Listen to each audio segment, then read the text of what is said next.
Era a despedida. O mês de Nissan iniciara-se sob lufadas frias, decorrentes do largo inverno que ainda não terminara. Os acontecimentos haviam se precipitado em catadupas de sordidez e de infâmias. A acalorada recepção de Jesus, entrando triunfalmente em Jerusalém, sucedeu-se a difamação pelos artífices da intriga e do ódio. Nuvens carregadas de insegurança e medo pairavam sobre a cidade monumental. Murmurações e cochichos anunciavam tragédia tramada na ação cavilar da traição.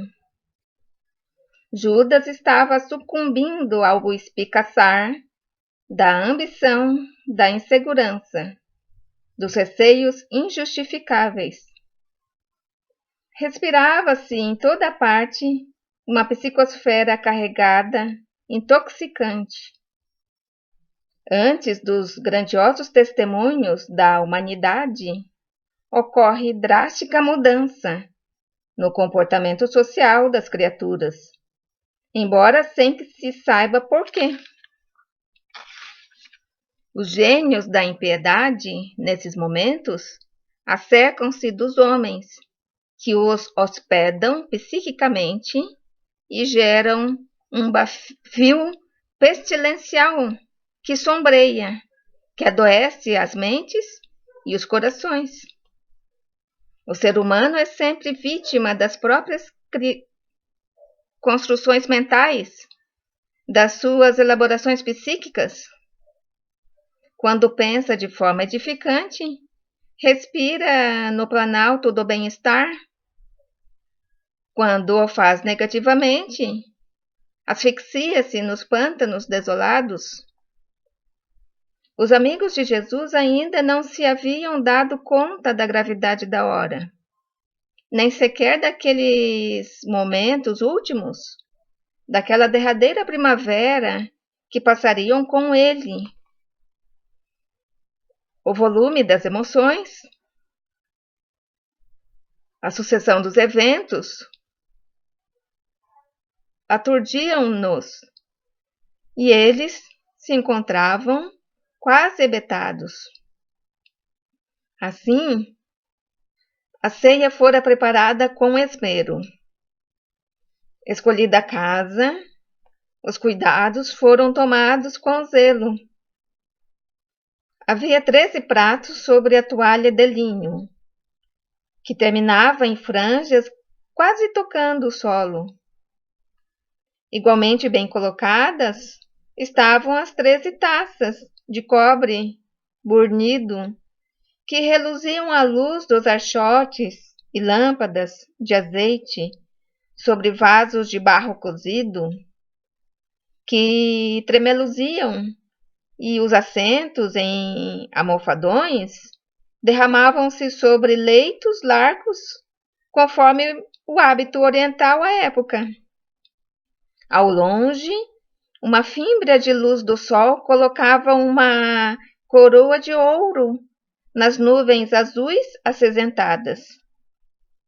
A brisa, ainda fria, adentrava-se pela sala, carreando os perfumes das primeiras flores silvestres, as rosas de Sharon. Sucederam-se as iguarias, peixe assado e defumado, frutos secos, pastas que exudavam azeite fino e acepipes variados. Jesus lavou os pés dos amigos, sobre os protestos deles, que não imaginavam a elevada significação daquele gesto. O diálogo fizera-se natural. As informações eram facultadas com naturalidade. Tratava-se de uma despedida e fazia-se necessário detalhar esclarecimentos, apresentar planos para o futuro, advertir. Nada, porém, ocorria ali de forma patética ou trágica. Mesmo a referência ao traidor que os chocara não deixara mais penosas impressões. Jesus amava os companheiros, que ainda se encontravam, de certo modo, em plena infância espiritual, e tinha-lhes compaixão,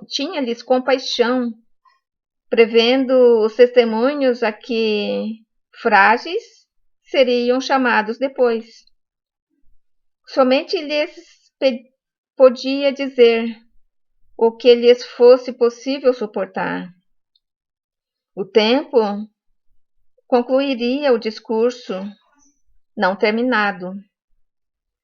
Ele sabia que o mundo se aborreceria deles, das suas vozes, da sua pureza. Judas levantou-se e saiu, deixando vazio o seu lugar.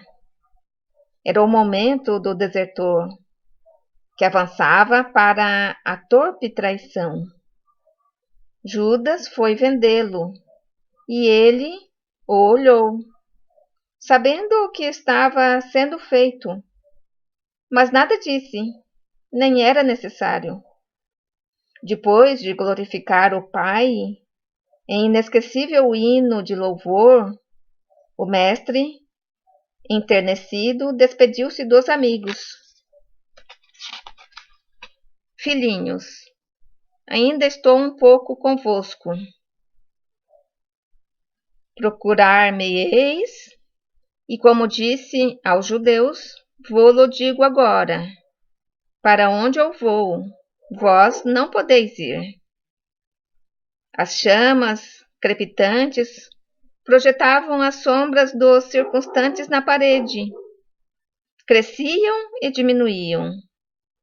Qual ocorreria com as suas ansiedades naquele momento culminante de despedida? O silêncio na sala permitia a audição dos sons variados da natureza em volta. As estrelas espiavam ao longe, sem a presença do luar. A Torre Antônia estava vigilante do alto, no interior da cidade amuralhada. Jesus, logo mais, seria réu de morte, como, aliás, estão condenados todos os seres, desde o instante do seu nascimento. Ele prosseguiu, utilizando-se da quietude dos amigos.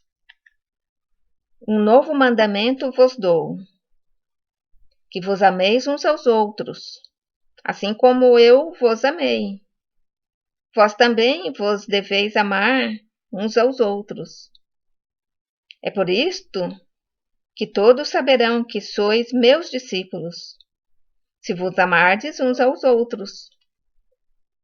Fora oferecida a estratégia para o grande combate entre a luz do bem e a treva da ignorância. O amor seria o sinal de identificação. Ele já o recomendara em relação aos inimigos, aos perseguidores, aos déspotas, aos vingadores. Agora o determinava para que vigiasse entre os amigos, corroborando a tese na qual a casa dividida rui. Ele sabia da transitoriedade dos propósitos humanos, conhecia a força das paixões primitivas, do orgulho, do egoísmo. Era necessário que os discípulos muito se amassem uns aos outros, a fim de poderem suportar tudo.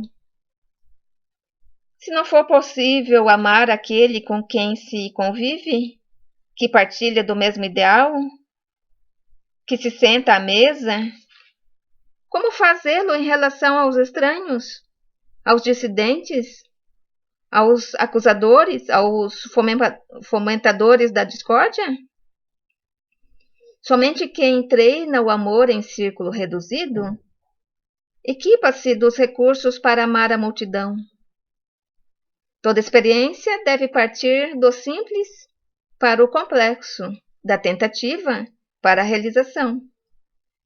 Para que saibam que sois meus discípulos, nenhum escudo, flama ou armadura alguma para o grande e demorado combate, que certamente começa no campo interior, a imensa arena das decisões humanas.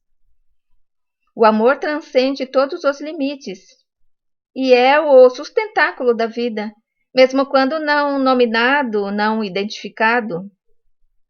A sua presença altera para melhor os conteúdos existentes no mundo.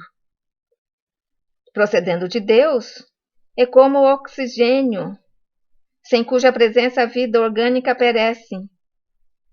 Atributo dos anjos é o alimento para os homens, que ainda não o sentem em plenitude, salvadas algumas exceções. Fruto do exercício, desenvolve-se e cresce, quanto mais é vivenciado. É bem de consumo, que mais se multiplica quando mais se doa. Nunca se acaba e sempre é vital. Os amigos entreolharam-se, preocupados.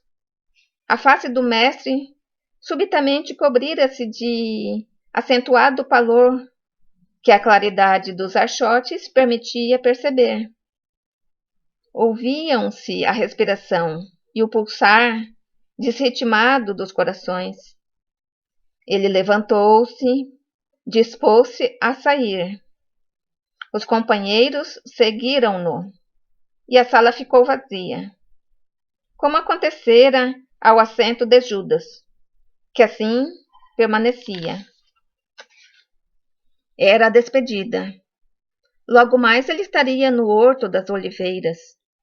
Receberia o beijo do traidor. Seguiria sós para o martírio e a morte. Para a ressurreição. Naquele momento, porém, era a despedida. Era o amor que dá vida.